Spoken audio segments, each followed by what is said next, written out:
ಕರ್ನಾಟಕ ರಾಜ್ಯ ಇವತ್ತೊಂದು ಅಮೂಲ್ಯವಾದಂಥ ಅನುಭವಿ ಮಾಣಿಕ್ಯವನ್ನು ಕಳೆದುಕೊಂಡಿದೆ. ಮುಖ್ಯಮಂತ್ರಿ ಆದಂಥ ಸಂದರ್ಭದಲ್ಲಿ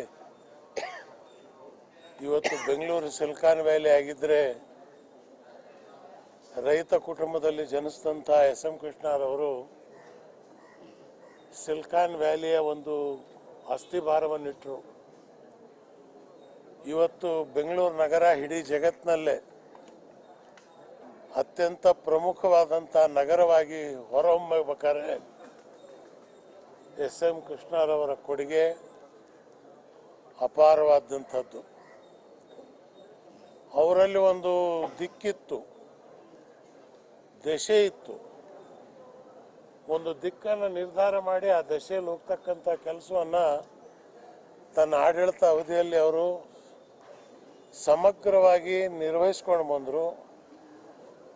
ಮುಖ್ಯಮಂತ್ರಿಯಾಗಿ ರಾಜಕಾರಣಿಯಾಗಿ ಕಳಂಕರಹಿತ ರಾಜಕಾರಣಿ, ಅಜಾತ ಶತ್ರುಗಳಲ್ಲೇ ಇರ್ತಕ್ಕಂಥ ಒಬ್ಬ ರಾಜಕಾರಣಿ, ಹಸನ್ಮುಖಿ, ಒಳ್ಳೆಯ ಅತ್ಯಂತ ಹಿರಿಯರು. ದೇವೇಗೌಡರಕ್ಕಿಂತಲೂ ವಯಸ್ಸಿನಲ್ಲಿ ಇವರು ದೊಡ್ಡವರು. ನನಗೆ ಒಂದು ಸಂತೋಷ ಅಂದರೆ 95ರಲ್ಲಿ ನಾನು ಇವರು ಒಟ್ಟಿಗೆ ರಾಜ್ಯಸಭೆಗೆ ಹೋದ್ವಿ. ನಾನು ಆವತ್ತು ಜನತಾದಳದ ಅಧ್ಯಕ್ಷ, ದೇವೇಗೌಡರು ಮುಖ್ಯಮಂತ್ರಿ. ಒಂದು ಸೀಟನ್ನು ಆವಾಗ ಎಸ್.ಎಂ. ಕೃಷ್ಣರವರಿಗೆ ಕಾಂಗ್ರೆಸ್ ಕೋಟಾದಲ್ಲಿ ಕೊಟ್ಟಾಗ ನಂದು ಒಂದು ಎಕ್ಸ್ಟ್ರಾ ಓಟು ಕೂಡ ಎಸ್.ಎಂ. ಕೃಷ್ಣ ಅವ್ರಿಗೆ ಕೊಟ್ವಿ. ಅವತ್ತು ನಾವು ಅವ್ರು ಹೋದಾಗ ದಿಲ್ಲಿಯಲ್ಲಿ ಕರ್ನಾಟಕದ ಬಗ್ಗೆ ಅವ್ರಿಗೆ ಎಷ್ಟು ಕಾಳಜಿ ಇತ್ತು ಅಂತ ಹೇಳಿದ್ರೆ, ಸೀತಾರಾಮ್ ಕೇಸರಿ ಬೆಂಬಲ ವಾಪಸ್ ತಕ್ಕೊಂಡಾಗ ನನಗೆ ದೇವೇಗೌಡರ ಜೊತೆಯಲ್ಲಿ ಕರ್ಕೊಂಡೋಗಿ, ಇಲ್ಲ ನಾನು ಕೇಸರಿ ಅವ್ರ ಜೊತೆಗೆ ಮಾತಾಡ್ತೀನಿ, ನೀವು ಕೇಸರಿ ಅವ್ರ ಮನೆಗೆ ಬನ್ನಿ ಮಾತಾಡೋಣ, ಈ ಪ್ರಯತ್ನವನ್ನು ಕೂಡ ಶ್ರೀಮಾನ್ ಎಸ್.ಎಂ. ಕೃಷ್ಣರವರು ಪಟ್ಟರು. ಆದರೆ ಅವತ್ತಿನ ರಾಜಕೀಯ ಸನ್ನಿವೇಶ ದೇಶದಲ್ಲಿ ಬದಲಾಗಬೇಕಾಗಿತ್ತು. ಇವತ್ತಿನ ಪರಿಸ್ಥಿತಿ ಈ ರಾಜ್ಯದಲ್ಲಿ ಏನಾದರೂ ಇದ್ದರೆ ಅವತ್ತಿನ ಪರಿಸ್ಥಿತಿ ಇವತ್ತಿನ ಪರಿಸ್ಥಿತಿ ಹೋಲಿಸಿ ನೋಡಿದಾಗ ವಿಷಾದನೆ ಅನಿಸುತ್ತೆ. ಏನೇ ಆದರೂ ಹುಟ್ಟು ಆಕಸ್ಮಿಕ, ಸಾವು ನಿಶ್ಚಿತ.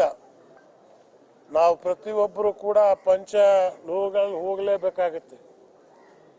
ಇವತ್ತು ಅವ್ರು ಹೋಗಿದ್ದಾರೆ, ನಾಳೆ ನಾವು ಹೋಗ್ತೀವಿ. ನಾವು ರಾಜಕಾರಣಿಗಳು ಇಷ್ಟೇ ಕಲಿಬೇಕಾದಂಥದ್ದು. ಎಸ್.ಎಂ. ಕೃಷ್ಣರವರು ಯಾವ ರೀತಿ ಕೂಡಿ ಬಾಳಿಸ್ತಕ್ಕಂಥ ಕೆಲಸ ಮಾಡ್ತಾ ಇದ್ರು, ಅದೇ ರೀತಿ ನಾವು ರಾಜಕಾರಣಿಗಳು ಒಡೆದು ಕೆಲಸ ಮಾಡ್ತಕ್ಕಂಥದಕ್ಕೆ ಪ್ರಯತ್ನ ಪಡಲಾರ್ದೆ ಕೂಡಿ ಕೆಲಸ ಮಾಡ್ತಕ್ಕಂಥದ್ದು. ಮಾನವ ಸಮಾಜ, ರಾಷ್ಟ್ರಕವಿ ಪುಟ್ಟಪ್ಪನವ್ರು ಹೇಳ್ತಿದ್ರು, ನೀನೇನಾದರೂ ಆಗು, ಇಂಜಿನಿಯರ್ ಆಗು, ಡಾಕ್ಟರ್ ಆಗು, ರಾಜಕಾರಣಿ ಆಗು, ಏನಾದರೂ ಆಗು, ನೀವು ಮೊದಲು ಮಾನವನಾಗಿಯು. ಆ ನಾಲ್ನುಡಿ ಪುಟ್ಟಪ್ಪನವರ, ರಾಷ್ಟ್ರಕವಿ ಪುಟ್ಟಪ್ಪನವರ ನುಡಿಯನ್ನು ಸಮರ್ಥವಾಗಿ ತನ್ನ ಜೀವನದಲ್ಲಿ ಅವರು ಅಳವಡಿಸ್ಕೊಂಡು ಬಂದರು. ಅವರು BJPಗೆ ಸೇರಿದ್ರು ಕೂಡ ಯಾವತ್ತೂ ಕೂಡ ರಾಷ್ಟ್ರದ ಒಂದು ಚಿಂತನೆ, ಸಮಗ್ರ ಸಮಾಜದ ಸರ್ವರಿಗೂ ಸಮಪಾಲು ಎಂಬುವಂಥ ಹಿತನುಡಿಯನ್ನು ಎತ್ತಿ ಹಿಡಿದಿರ್ತಕ್ಕಂಥವ್ರು.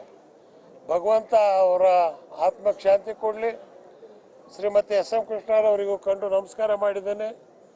ಧರ್ಮಪತ್ನಿಯಾಗಿ ತನ್ನ ಪತಿಯ ಜೊತೆಯಲ್ಲಿ ಎಲ್ಲ ಕಾಲದಲ್ಲೂ ಪೂರ್ಣವಾಗಿ ಅವರಿಗೆ ಸಹಕಾರ ಶಕ್ತಿಯನ್ನು ಕೊಟ್ಟು ನೀಡಿದಂಥ ಮಹಾತಾಯಿಯವರು, ಅವರ ಹೆಣ್ಣುಮಕ್ಕಳು, ಅಳಿಯಂದರು, ಭಗವಂತ ಎಲ್ರಿಗೂ ಒಳ್ಳೇದು ಮಾಡಲಿ ಅಂತೇಳಿ ಭಗವಂತನಲ್ಲಿ ಪ್ರಾರ್ಥನೆ ಮಾಡಿ ಇವತ್ತು ಅವರ ಆತ್ಮಕ್ಕೆ ಶಾಂತಿ ಸಿಗಲಿ.